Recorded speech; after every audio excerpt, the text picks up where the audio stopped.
it's all about size. Well, the mech fantasy is ultimately being the biggest kid on the playground with the biggest stick.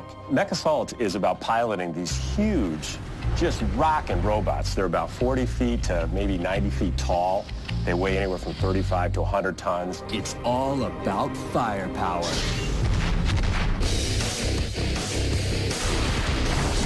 When you unleash one of the weapons, buildings collapse and tanks blow up. This is a 30-foot chunk of metal that you've just taken apart. Things are gonna blow up.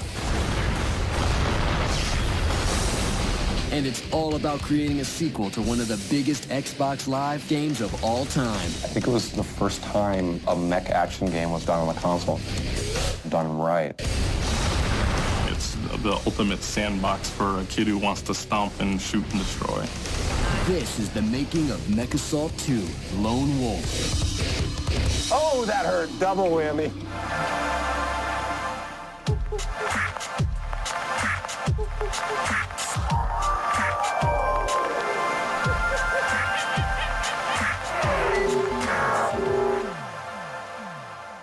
It's 1984. A Chicago-based company called FASA releases a new pen-and-paper role-playing game and creates a legend. The guy that created BattleTech was a gentleman by the name of Jordan Weissman, an incredibly creative guy. The BattleTech line sells 150,000 copies in 1986. That same year, FASA expands with the Mech Warrior line of strategy games. The Mech Warrior universe is a universe that's filled with conflict. It's a galaxy-spanning conflict across hundreds of worlds where the primary means of fighting that conflict is these giant mechanized armored units called mechs, piloted by mech warriors. It's that combat between these mech warriors piloting these vehicles that really sort of embodies a lot of what the universe is about. It's not long before the BattleTech universe enters the video game arena. Several games, Mech Warrior 1 through 4, that have been released on the PC, primarily focused on the simulation aspects of driving the robots. You know, they're pretty true, much like if you could imagine simulating driving a tank. FASA Studios obviously coming out the PC history of working on sort of the mech games. It did so many things so well that it became a huge, huge hit on PC. In 1998, Microsoft acquires FASA. We developed Mech Commander Command interface initiated at FASA Interactive and had some success with that. We started to look at other distribution options, and Microsoft was one of those. And one thing led to another, and they made an offer to buy the company. And they moved everybody from Chicago to Redmond, but I couldn't go. Instead of joining FASA in Seattle, Denny Thorley decides to try something new. We had this idea for this action-oriented BattleTech game, and Microsoft was coming out with the Xbox. It was a gleam in their eye at that time. They knew they needed some console-oriented stuff. They said, well, if you could put together a team, you know, we might be interested in pursuing that. We put some money together and created Day One Studios in 2001. We had just announced that we were going to be pursuing the Xbox platform, and Denny came to me and suggested that Day One Studios would be an interesting company to work on a BattleTech game built exclusively for the Xbox platform. When we first pitched the game, we did this kind of a cinema thing that wasn't interactive at all, but it was something that the marketing people and the sales people could really, you know, glob onto. It seemed like an interesting opportunity, and we said, great, let's go. And that was sort of the genesis of MechAssault 1. Microsoft releases MechAssault for the Xbox on November 12, 2002. The things that were great about MechAssault 1, I think, were its accessibility. It was easy for people to get into. When they would start up the game, they understood immediately, you know, what this game was about and what to do. Shooting an alien in a first-person shooter, you know, alien, purple blood, died, done. This is a 30-foot chunk of metal that you've just taken apart. Things are gonna blow up.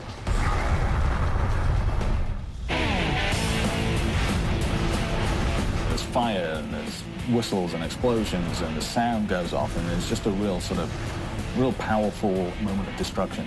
That's what gamers love. Looks like your lucky day, Tiger. MechAssault is about piloting these huge, just rockin' robots, 40 feet to maybe 90 feet tall. They weigh anywhere from 35 to 100 tons, and they've just got massive amount of armament. And the game reinforces just how powerful these mechs are. The weapons, when you unleash one of the weapons, buildings collapse and tanks blow up. Xbox Live was really important to MechAssault, and MechAssault was really important to Xbox Live. MechAssault was probably the first to help establish itself as a really strong draw for people to come to Xbox Live. The multiplayer aspect of being able to go online and do all those things that you could do in single player, but do them again to your friends or with your friends in multiplayer, I think was really exciting for people, and it was something that you really weren't able to do on consoles prior to that. We've got company. I think MechAssault was a great Xbox game and sold very, very well. I think it was the first time a mech action game was done on the console and done right.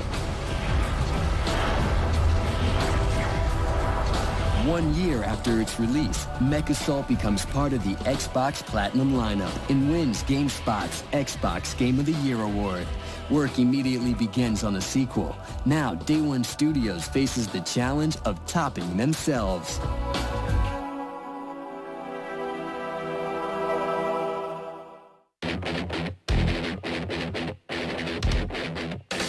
Step on them. Day One Studios creates a smash hit in 2002 with MechAssault for the Xbox. But now they must make a sequel that surpasses the original. This is the main character in the game. We kind of call him Wolf for short because he's the last of the Wolf Dragoon, so hence Lone Wolf. The name of their new game is MechAssault 2, Lone Wolf. This right here is what we call our ultimate screenshot. This is the original vision we had for the game. This is the image in my head as I saw how the game was going to be played. I think the goals for MechAssault 2 were to take all the things that people had loved about MechAssault 1 and really blow them up into much sort of more grander explosions and buildings and so forth. One of the things that we wanted to do with MechAssault 2 was give people more of a flavor of sort of the Battletech, the MechAssault universe. One of the biggest changes the team makes with MechAssault 2 will give players a whole new view of the battlefield. So this is the tool we use for putting in everything that goes into the game. And putting in all of the vehicles and the environments that you'll interact with. And eventually, you get something like this. And also putting in the AI and which direction they come at you from. It's really easy. Just drag it in, and there you go. And it's pretty cool. Something I've always wanted to do was get out of the mech and be able to see these giant behemoths, running around. One of the problems with all the mech games is you were always in a perspective of a battle mech. So it was always hard to reinforce scale because you start out, you're 40 feet in the air. You see the whole world from that perspective, and it didn't really change up. You took a shorter mech or a taller mech, but it was hard to always impose that sense of scale. You'll actually be required to get out of the mech. And when you see the mech walk by, you're a human scale, it's unbelievable. You cannot believe how big these things are. I kept having to say, trust me, trust me. In the beginning, it was like, why would I want to be this little ant? When I could be a mech, why would I do this? I'm like, trust me, it's going to be fun. When you're thrown out of your mech, you're now running around a mech's battlefield and you're not in a mech. Well, that's going to be pretty terrifying. They're just going to be in awe.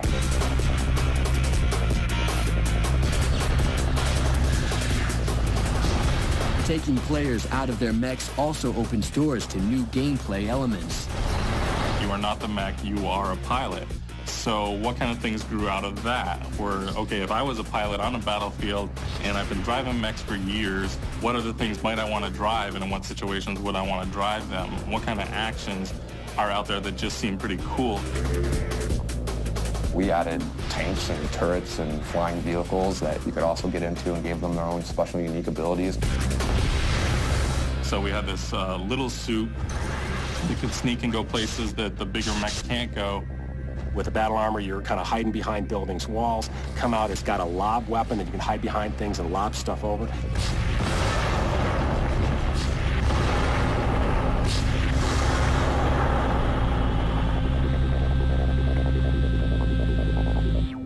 He has the power claw, which lets him jump and climb and attach to walls and just do a lot of super heroic things like that. His jump jets let him get up in the air and fly around. He has his mortar, which lets him kind of rain in death from afar over ridges and kind of sneak along. The other thing the battle armor can do is it can jack mechs, so it can jump on the back of a mech and hack into it. And you'll get a sequence of code that comes up that you have to enter, and so does the person in the mech that's trying to fight you off. And whoever wins, if the battle armor wins, it ejects the pilot that's in the mech, and then you can take over the mech, and it's yours.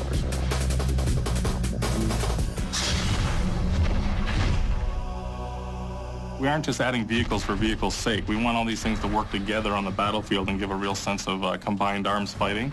So the battle armor can attach to the bottom of the VTOL. And the VTOL can fly him, so you can get him to places you normally couldn't get.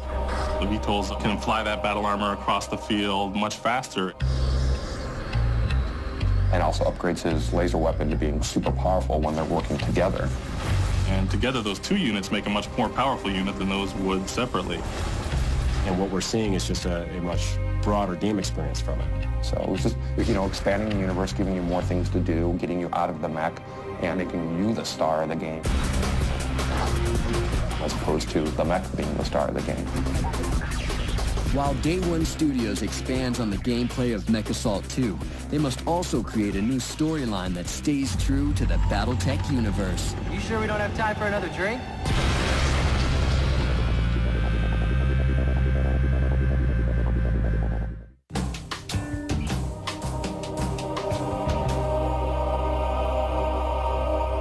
It's 2003, and Day One Studios is taking the gameplay of MechAssault 2 Lone Wolf to new levels.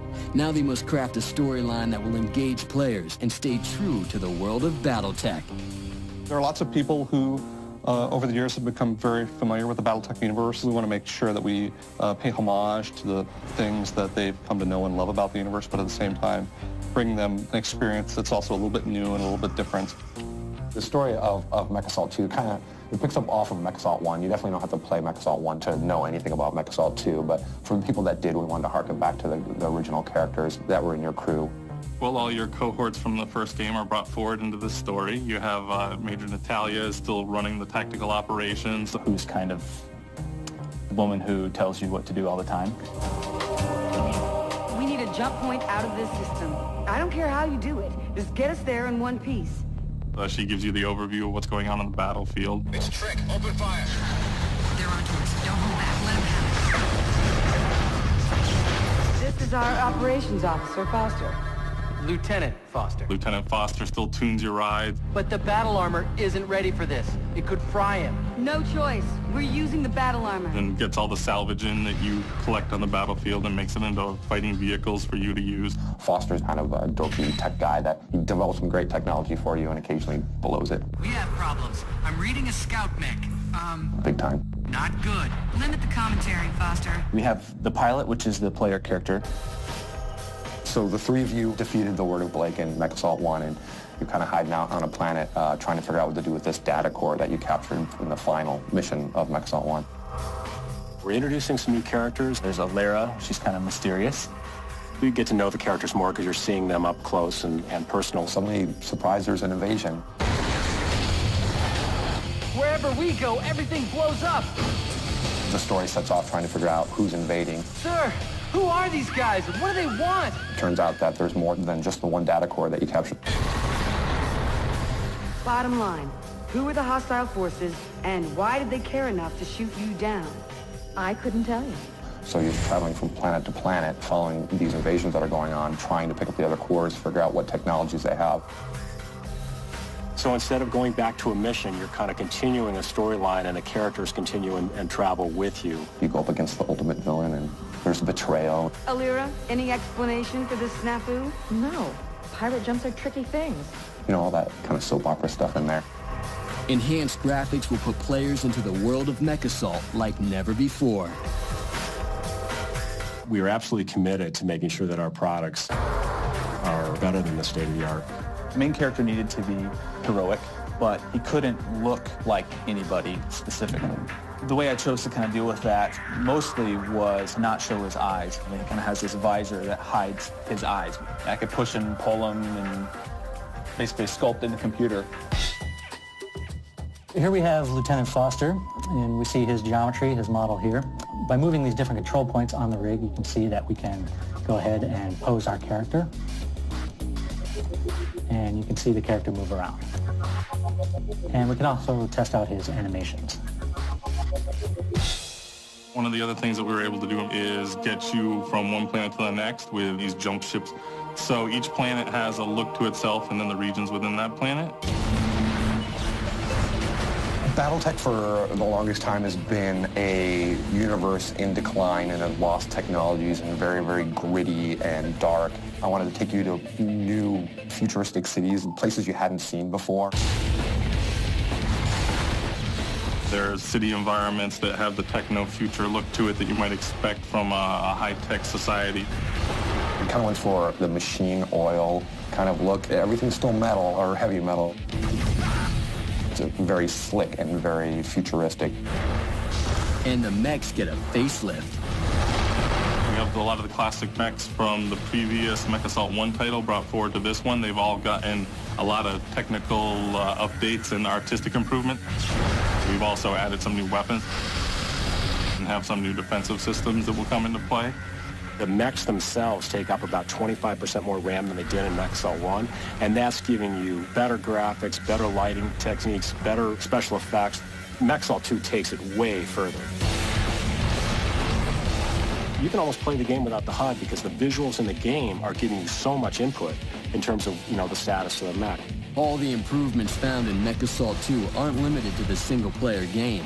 Day One Studios is putting just as much effort on multiplayer. You're dead.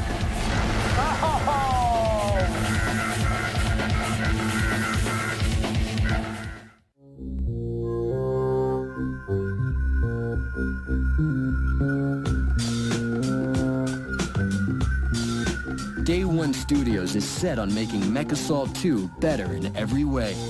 That means creating a multiplayer experience that surpasses the award-winning gameplay of the original. Engagement begins. You guys ready to lose? We wanted to expand the difference in terms of the beginning player skills up to an expert player skills. Why are you shooting me, pal? I'm on your team. Let's go. And introduce more tactics in the game. The VTOL becomes the utility player who's bringing power-up, salvage, and assisting everyone on his team who's out there, but he's very fragile, so he has to be protected by his teammates while he's doing delivery runs, bringing tanks or VTOLs to the front and equipment and salvage for the mechs. Well, the VTOL can pick up and move a tank to an area the tank couldn't get to. And so all these dynamics in the vehicle interaction, of course the battle armor interacting with the mechs and stealing mechs, provided a whole new level of tactics in the game. Take me to the flag, guys. Let's go. Blue flag stolen. Also just giving the kind of Achilles heels to the mech, the battle armor can actually get up on a mech and neurohack him. Get him off me! Get him off me! So if he sneaks into place and gets up there and uses the power claw to attach onto his back, that mech's going to be literally in a fight for his life as the battle armor is trying to hack his system and eject the pilot out of the cockpit, and the pilot is trying to buck the battle armor off and keep him from doing that. Okay, VTOL, hang on. I'm getting the battle armor. Let's go jack somebody. I want their assault class mech. I think that the involvement on the battlefield is the real key. We're going to see some fun with, hijacking mechs is going to create just tremendous opportunities for trash talk amongst players. Bye. Oh, that's too bad. I feel bad for you. We've got 7 different game types. We've got some of the favorites like Capture the Flag, Destruction, and Team Destruction, which are always played, very, very frequently, probably the most played games. There's 7 different primary game types, and you can mix in a variety of different maps.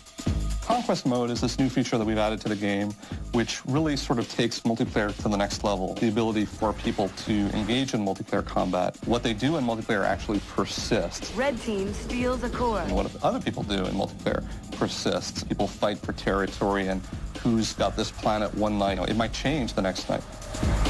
Damn it, where'd you come from? MechAssault 2 will also take full advantage of Xbox Live 3.0. Xbox Live is just a wonderful and rich environment for us to develop multiplayer games. We're actually able to support where people can form clans, they can communicate. If you have a Passport account, the game can actually communicate all the way to your cell phone if you want. Topping it all off is a soundtrack to match the destruction on the screen. Got to get some licensed tracks in, which was really, really cool. And we got Papa Roach's Getting Away with Murder, and then Korn's coming out with their Greatest Hits album, and we got the song Right Now in there. Gonna put it in a really special place in the game to reward the players that play through the campaign.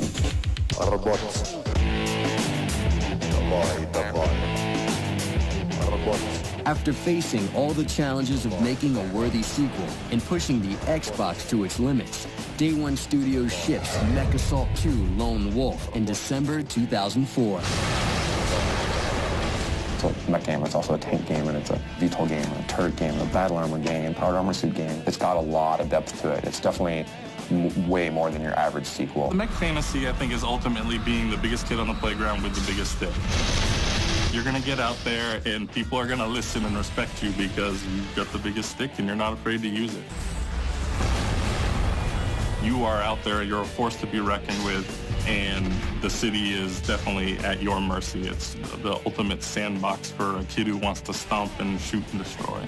You know, I've personally been working on Battletech games for a long time, and I've enjoyed it, and to be honest, we're not done yet.